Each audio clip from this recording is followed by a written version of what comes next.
Hey guys, it's Nate Dad. Last time I was talking about growth and change, and I got to thinking about that, and that's a topic that is worth diving into a little bit deeper. And so as I got to thinking about it, I was like, what's a good way to challenge somebody to think about what they're doing for their growth? And it comes down to a simple question that you've been asked since you were knee high to a grasshopper. What do you want to be? What do you want to be when you grow up? Tonight, while I was picking up Lydia from swim, I asked a couple of her swim team members that very question. I said, what do you want to be? And both of them rattled off what their ideal career names or titles would be. And I said, okay, well, that's what you want to do, but what do you want to be? And both of them were like, they had to stop and think about it. See, there's a difference between what you want to do and what you want to be in life, and that's important to know. The beautiful thing about being young is that even though you have an idea of what you want to do with your life, career-wise, it can change. It can change multiple times and not have a dramatic effect. A wise man once told me that what you do in life is how you make a living, but what you give in life is how you make a life. And that's the difference between what you want to do and what you want to be. When we're kids and we're asked, what do we want to be? The answer is always something that we believe would be a lot of fun, really exciting and fantastic. I wanted to be a race car driver. I remember saying that I wanted to be a fireman. Exciting, fun jobs to make a living.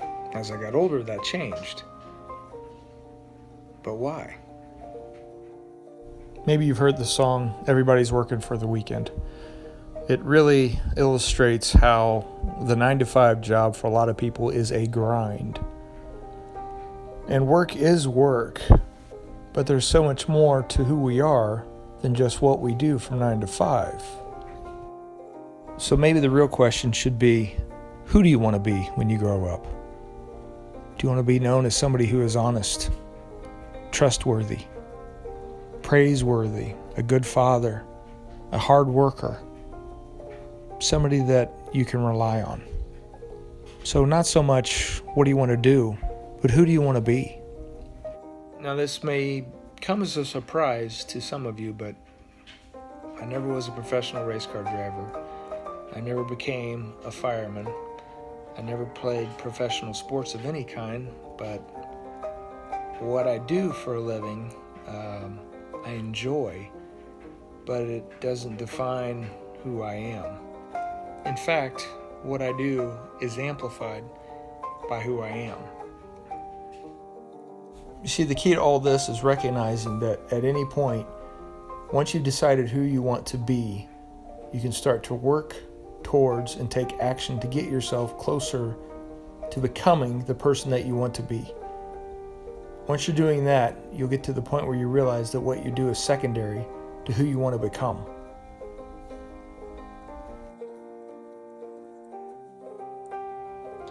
The key element here is that maybe you should worry less about what you're going to do with your life and worry more about who you're going to be in your life. Because who Nate Dad is and what Nate Dad does are two different things. Now they intermingle because they have to, and who Nate Dad is impacts what Nate Dad does, but at the end of the day, when I'm buried, they're not going to talk about what I did. They're going to talk about who I am, and that's the legacy that I will leave behind. Those are the lasting effects you're going to have on the people. The ripple effect you're going to have in your life is going to be based on the character of who you are, not what you did. So be thinking about that and grow towards who you want to be.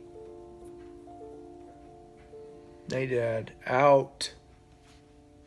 So it wasn't awkward, but when I'm with their, in the kids, or with two, because there's two teachers in there. Lydia, who's your favorite vlogger? Nate Dad. Thank you. Hey, Don't forget, like, subscribe, and comment below.